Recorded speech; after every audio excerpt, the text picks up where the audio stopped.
इस next question में क्या कह रहा है, 3 organic compound A B C है, नॉन साइक्लिक फंक्शनल आइसोमर है। ठीक है, आइसोमर बोल दिया है, इसका मतलब मॉलिक्यूलर फॉर्मूला सबका सेम है, स्ट्रक्चर सबके डिफरेंट हैं। तो या तो फंक्शनल ग्रुप आइसोमर डिफरेंट होगा या तो स्ट्रक्चर डिफरेंट होगा, कैसे भी होगा, लेकिन फॉर्मूला तो सबका यही रहने वाला, ए बी और सी का।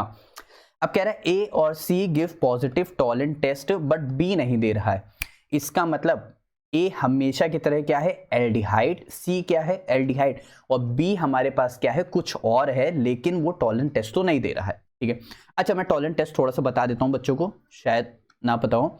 टॉलेंट टेस्ट हमारे पास होता है AgNH3 का होल ट्वाइस, यहाँ पे क्या है पॉजिटिव, और यहाँ पे रहेगा OH माइनस। ये कहाँ से आ रहा है, ये भी जानना जरूरी है कि हमारे पास आ रहा है AgNO3 प्लस NaOH को हम लोग पहले रिएक्ट कराते हैं बच्चों, तो हम लोग को मिलता है Ag2O प्लस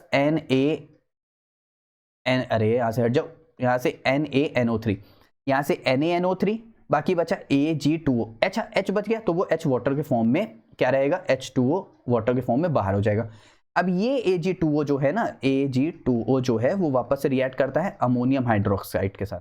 किसके साथ रिएक्ट कराते हैं, अमोनियम हाइड्रोक्साइड। तो हम लोग को कौन सा प्रोडक्ट मिलता है, हम लोग को ये प्रोडक्ट मिल जाता है, वही OH माइनस है, वही Ag और NH3 है, क्योंकि उसमें कौन सी गैस निकलती है, NH4 में से NH3 अमोनिया गैस, ये अमोनियम है, इसीलिए ये जो मिलके बनता है ये अमोनिया प्लस वाटर से मिलके बनता है। ठीक है, आप लोग को टॉलरेंस रीजन पता चल गया, चलो मेरे लिए इतना ही काफी है।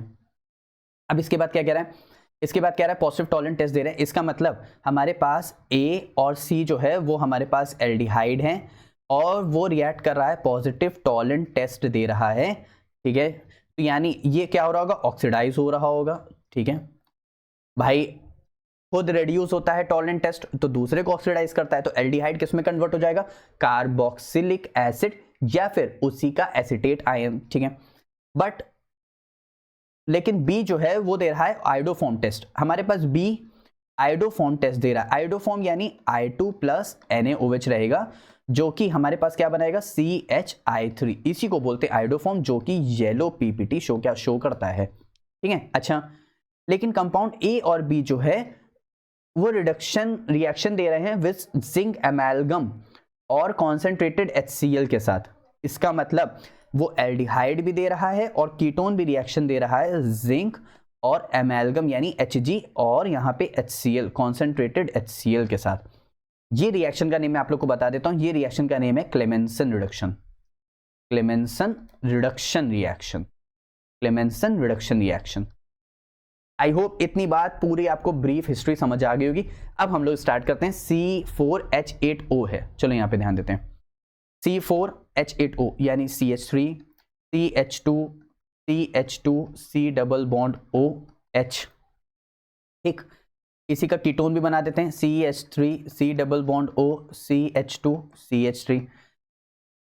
C ये तो हमारे पास A है, ये हमारे पास B है, अब C बनाना है, C कैसे बनाएंगे, तो CH3, यहाँ पे आया CH, यहाँ पे आया C डबल बॉन्ड O, यहाँ पे आया H और यहाँ पे आया CH3। अब मैंने स्ट्रक्चर क्यों चेंज किया भाई, A तो हमारे पास एल्डिहाइड C4 1 2 1 2 3 4, H8 3 2 5 2 7 और 1 8, 3 2 5 और 3 8, 3 3 6 2 8, C4। अब आप लोग सोच रहे होंगे कि मैंने ये स्ट्रक्चर कैसे बनाया, भाई मैंने बोला ना मुझे ये एल्डिहाइड पता है, तो मैंने एल्डिहाइड बना दिया, C4 यानी ब्यूटेन रहेगा, यहाँ पे भी रहेगा, यहाँ पे भी रहेगा, लेकिन आइसोमर है तो स्ट्रक्चर चेंज करना पड़ेगा, तो मैंने कुछ नहीं किया, सिर्फ इसका स्ट्रक्चर चेंज कर दिया यार बस। लेकिन ये टर्मिनल फंक्शनल ग्रुप है, यानी चेन के एंड में लगेगा तो चेन के एंड में लगा दिया बस। अब कह रहा है ये रिएक्शन दे रहा है जिंक एमालगम के साथ, पहले जिंक एमालगम कर देते हैं, बहुत ईजी रहेगा यार, कॉन्सेंट्रेटेड HCl के साथ। कॉन्सेंट्रेटेड HCl में क्या रहता है, हमेशा उसका जो C डबल बॉन्ड O है वो हट जाएगा, C डबल बॉन्ड O हट जाएगा, रिडक्शन रिएक्शन यानी हाइड्रोजन का एडिशन होगा, हाइड्रोजन का एडिशन रहेगा, यहाँ पे 4 नेसेंट हाइड्रोजन का एडिशन करते हैं, यहाँ पे कहा क्या करेंगे, 4 नेसेंट हाइड्रोजन का एडिशन करेंगे, क्योंकि कौन कौन रिएक्ट करा रहा है, A और B रिएक्ट करा रहे हैं, तो A और B का बना रहे हैं, तो 2 हाइड्रोजन वाटर के साथ चले जाएंगे, मतलब ऑक्सीजन के साथ, और 2 हाइड्रोजन यहाँ पे आ जाएंगे, तो देखो क्या बन गया, CH3 CH2 CH2 और यहाँ पे बन गया CH3, यानी ब्यूटेन एल्कीन की फॉर्मेशन हो गई। क्लेमेंसन रिडक्शन में जो एल्डिहाइड और कीटोन है वो जिंक और एमेल्गम के साथ रिएक्ट करके क्या बनाते हैं, एल्कीन की फॉर्मेशन करते हैं। यहाँ पे भी 2 H's के साथ 2 H's के साथ, तो CH3 CH2 CH2 CH2 क्या बन गया, ब्यूटेन ब्यूटेन। कॉन्सेंट्रेटेड के साथ समझ आ गया, ठीक है। अब हमको क्या करना है, हमको रिएक्ट कराना है टॉलेंस रिएजेंट के साथ। टॉलेंस रिएजेंट के साथ कुछ नहीं होता है, सिर्फ जो Ag प्लस अभी हम लोग देख रहे थे, ये रहा Ag प्लस है, वो चेंज हो जाएगा Ag में चेंज हो जाएगा, अमोनिया गैस निकल जाएगी, वाटर निकल जाएगा, बाकी जो कंपाउंड है वो ऑक्सीडाइज हो जाएगा। और चलो यहाँ पे देख लेते हैं, जो कंपाउंड A और C है गिव पॉजिटिव टॉलेंस टेस्ट दे रहे हैं तो इंडिकेट वो एल्डिहाइड बता रहे हैं। कंपाउंड B जो है वो पॉजिटिव आइडोफॉर्म दे रहे हैं तो वो कीटोन में है। कंपाउंड A B C जो है रिडक्शन कर रहे हैं तो वो क्लेमेंसन रिडक्शन रिएक्शन शो कर रहे हैं।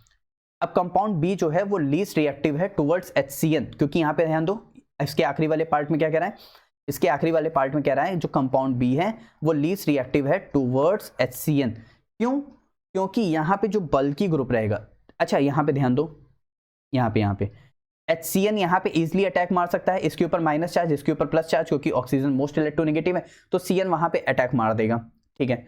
यहाँ पे भी CN अटैक मार देगा क्योंकि इधर से मार सकता है बहुत इजीली, लेकिन यहाँ पे CN का अटैक मारना बहुत मुश्किल है क्योंकि इसके ऊपर माइनस चार्ज है ना, तो CN अटैक मारना बहुत मुश्किल है। क्यों, क्योंकि मतलब सॉरी H को अटैक मारना, H कहाँ अटैक मारेगा, अरे यार यहाँ पे C के पास, H कहाँ अटैक मारेगा, यहाँ पे C के पास बिना, तो यहाँ पे क्या है, यहाँ पे बहुत मुश्किल है साइनोहाइड्रिन बनाना। क्यों, क्योंकि इसलिए यहाँ पे इधर से भी बल्की ग्रुप है इधर से भी बल्की ग्रुप है, तो बल्की ग्रुप होने की मदद से ये अटैक मारना इसका बहुत मुश्किल हो जाता है। लेकिन यहाँ पे इसके पास दोनों साइड क्या है, H पॉजिटिव है। अगर एक और रीजन देखें तो यहाँ पे जो प्लस I इफेक्ट है वो कार्बन यानी मिथाइल का बहुत ज्यादा होता है, H का थोड़ा सा कम होता है, तो उसको क्या कर रहा है, स्टेबलाइज भी कर रहा है, कैसा, इलेक्ट्रोफिलिक शो करा के। अब समझ आ गया, ठीक है, आगे देखते हैं। यहाँ इसका रीजन देख लेते हैं, least reactive because H plus I effect of the methyl group reduce the electrophilicity of the carbonyl group, ठीक है। अब रिएक्शन देख लेते हैं, हमारे पास कंपाउंड A और C है, वही हमारे पास एल्डिहाइड मैंने चेंज कर दिए थे, वही Ag उसके साथ रिएक्ट कराया तो मेरे पास Ag बन गया, वाटर बन गया, अमोनिया गैस निकल गई और ये पूरा कंपाउंड क्या हो गया, ऑक्सीडाइज हो गया। ऑक्सीडाइज हो गया तो कार्बोक्सिलिक एसिड में बनेगा ना, तो कितने कार्बन, 1 2 3 4, तो 1 2 3 4 एल्डिहाइड बन गया कार्बोक्सिलिक एसिड में। अब यहाँ पे कोई बेस होता है, जैसे अभी बेस हम लोग ने दिखाया था तो वो बेस लग जाता है, बस समझा। सेम एज रिएक्शन यहाँ पे भी है, आप लोग देख सकते हैं।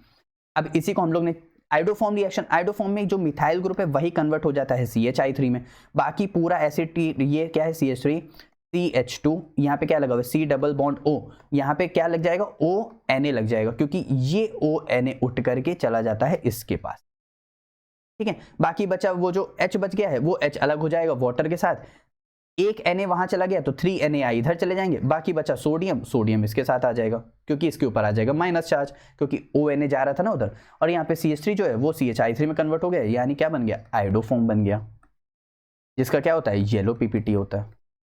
आई होप इतनी बात भी आप लोग को बहुत अच्छे से समझ आ गई होगी, ठीक है। तो ये क्वेश्चन अच्छे से समझ आ गया, ठीक है।